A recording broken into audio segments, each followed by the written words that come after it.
اور پھر اللہ تعالیٰ نے موقع بموقع جیسے ضرورت تھی بارش برسائی اور ہر طرح کی آفتوں سے بلاؤں سے کھیتی کو محفوظ رکھا، یہاں تک کہ وہ تیار ہو گئی اور اب اس کی کٹائی کا وقت چل رہا ہے۔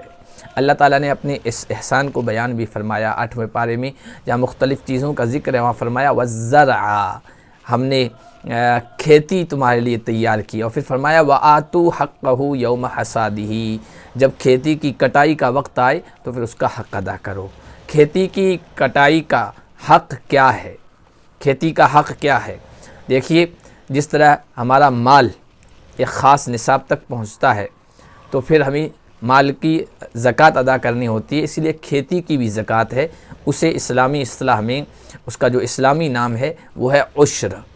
اب جو کھیتی صرف آسمان کے پانی سے یعنی بارش کے پانی سے سیراب کی جاتی ہے، الگ سے اس کے لیے کوئی خرچہ نہیں ہوتا ہے، تو اس کا تو 10واں حصہ یعنی ٹوٹل جتنا اناج غلہ آپ کو حاصل ہو اس کا 10واں حصہ آپ کو ضرورت مندوں کو، غریبوں کو، محتاجوں کو دینا ہے، اللہ کے راستے میں دینا ہے۔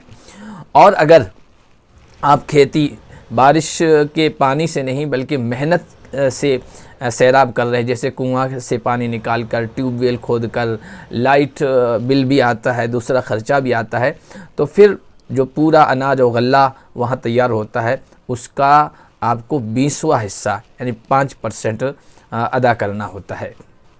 تو یہ کھیتی کا حق ہے، اللہ تعالیٰ نے بیان فرمایا ہے کٹائی کے وقت اس کا حق ادا کر دو۔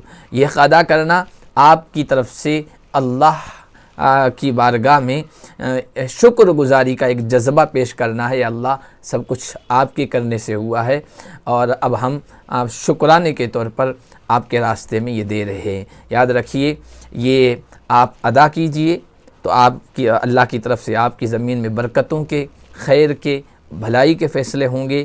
عشر یعنی اناج اور غلے کی زکوٰۃ ادا کرنا یہ برکت کا ذریعہ ہے، خیر کا ذریعہ ہے۔